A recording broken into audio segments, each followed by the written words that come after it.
4।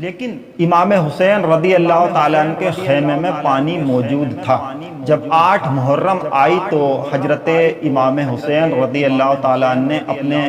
بھائی حضرت عباس کو جب نہر فرات پر پہرا لگا دیا، پانی نہیں لینے کا حکم دے دیا ابن زیاد نے، تو 8 محرم الحرام کو یہ تاریخ ابن کثیر کے اندر لکھا ہوا ہے اور تاریخ طبری کے اندر بھی لکھا ہوا ہے۔ اور دوسری بات یہ کہ ہمارے اکابر علماء حضرت علامہ مفتی شفیع اوقاڑوی علیہ الرحمہ جو مناظر اہل سنت حضرت علامہ کوکب نورانی مدث اللہ العالی کے والد گرامی ہیں، ان کے جو والد ہیں انہوں نے ایک کتاب لکھی شام کربلا، تو اس شام کربلا میں حضرت نے یہ بات خود تاریخ ابن کثیر کے حوالے سے لکھی ہوئی ہے کہ یہ پہلی روایت جو ہے اس کو جو ہے ہمارے کچھ علماء جو تقریر کرتے ہیں اسٹیج پر بیٹھ کے اس کو ہاتھ بھی نہیں لگاتے، جبکہ میں یہ بات اپنی طرف سے نہیں کہہ رہا ہوں بلکہ یہ تاریخ کی کتابوں میں لکھی ہوئی ہے۔ آپ شام کربلا پڑھ سکتے ہیں، اس کے علاوہ فلسفہ شہادت امام حسین پڑھ سکتے ہیں، تاریخ ابن کثیر البدایہ والنہایہ پڑھ سکتے ہیں۔ اس کے علاوہ حضرت امام حسین رضی اللہ تعالیٰ عنہ کی جو بیٹی تھی حضرت سکینہ، تو سکینہ وہ جو ہے بے ہوش ہو گئی تھی۔ جب وہ بے ہوش ہو گئیں تو 7 محرم کے بعد کا یہ واقعہ ہے کہ حضرت سکینہ بے ہوش ہو جاتی ہیں اور حضرت مولا امام حسین ان کے اوپر پانی چھڑکتے ہیں، اور پانی جب چھڑکتے ہیں تو حضرت سکینہ ہوش میں آ جاتی ہیں۔ اب میں ان خطیب حضرات سے یہ سوال کرنا چاہتا ہوں جو یہ کہتے ہیں کہ 7 محرم کو پانی بند ہو گیا اور ایک بوند بھی پانی موجود نہیں تھا،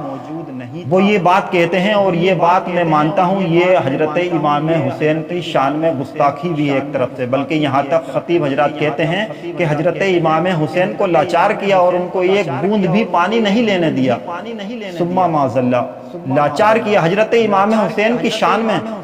یعنی حضرت امام حسین کو لاچار کیا۔ ارے نادانو، یہ سمجھو پانی جو تھا وہ حضرت امام حسین رضی اللہ تعالیٰ عنہ یہ ایک ان کی جو ہے اللہ کی طرف سے ایک یہ سمجھ لیجئے کہ اللہ کی طرف سے ان کی ایک امتحان تھا۔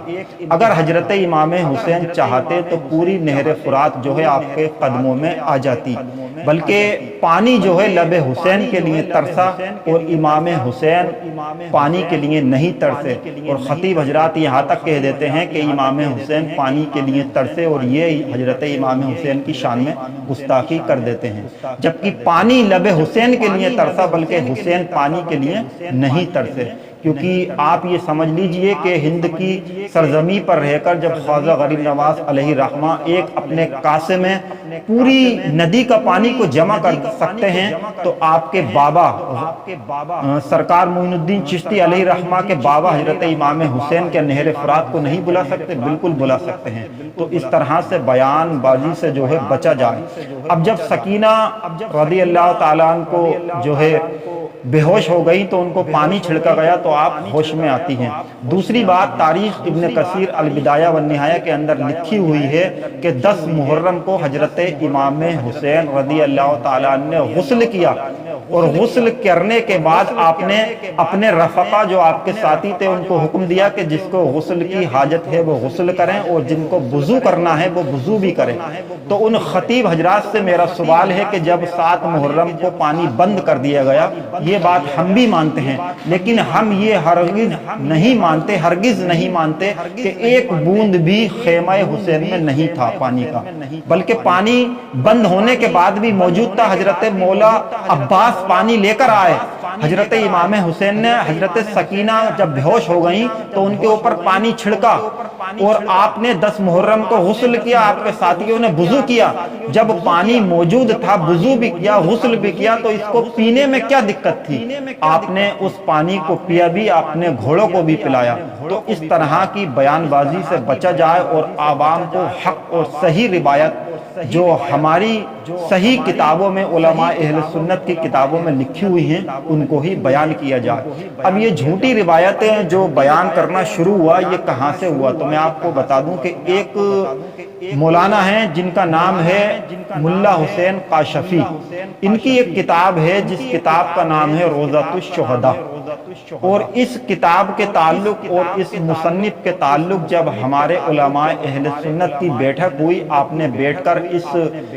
مولانا کی جب پوری ڈیٹیل نکالی تو ہمارے علماء اہل سنت نے لکھا کہ ملا حسین کاشفی ایک شیعہ عالم تھا،